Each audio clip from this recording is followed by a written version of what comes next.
Hello, మొత్తానికి మన Hungary కంట్రీకి అయితే వచ్చేసాము. చూడండి, ద లాంగెస్ట్ రివర్ ఇది వచ్చేసి బ్లాక్ ఫారెస్ట్ ఈస్ట్ జర్మనీ నుంచి స్టార్ట్ అయ్యి అండ్ ఇటు ఉక్రెయిన్ అంటే 2850 కిలోమీటర్స్ వరకు ఈ నది అయితే ప్రవహిస్తుందన్నమాట.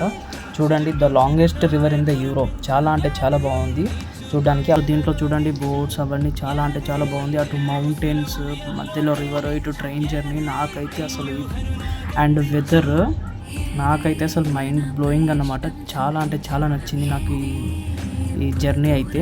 చూడండి ఇక్కడ అండ్ ఇక్కడ చూడండి, ఇక్కడ కొండలు తాకుతూ వెళ్తున్నాయి. ఆ మబ్బులు వచ్చేసి ఆ కొండల్ని తాకుతూ వెళ్తుంది. చూడ్డానికైతే అసలు నాకైతే అసలు రెండు కళ్ళు చాలలేదంటే విని చూడండి. వావ్, ఈ రివర్ అయితే చాలా అంటే చాలా బాగుంది. మేబీ ఈ రివర్ మేము హంగరీ కంట్రీలో అంటే బుదాపెస్ట్ క్యాపిటల్ సిటీలో వెళ్తున్నాం కదా, అక్కడ టచ్ అవుతుంది అని అనుకుంటున్నాను నేను. మేబీ అక్కడ టచ్ అవుతే నేను చూడొచ్చు, అక్కడ రివర్స్ ఎట్లా ఉంటుంది, బ్రిడ్జెస్ అవన్నీ నేను చూడొచ్చు. చాలా అంటే చాలా బాగుంది. చూడండి, అక్కడ కొండలు కనిపిస్తుంది కదా, మౌంటైన్స్. ఆ మౌంటైన్స్ని మబ్బులు అయితే తాకుతున్నాయి అన్నమాట. అక్కడ చూడండి, చూడడానికి ఏదో ఫైర్ యాక్సిడెంట్ అయినప్పుడు పొగ వస్తుంది కదా, అట్లనే సేమ్ టు సేమ్. చూడండి, వావ్, చాలా అంటే చాలా బాగుంది. అది క్లారిటీగా చూపిద్దామంటే ఇక్కడ మొత్తం చెట్లు అడ్డం వస్తుంది. సో వస్తుంది అయ్యా, చూడండి. మరిన్ని వీడియోస్తో మేము ముందుకు వస్తుంటాను. సబ్స్క్రైబ్ చేయండి, లైక్ చేయండి, కామెంట్.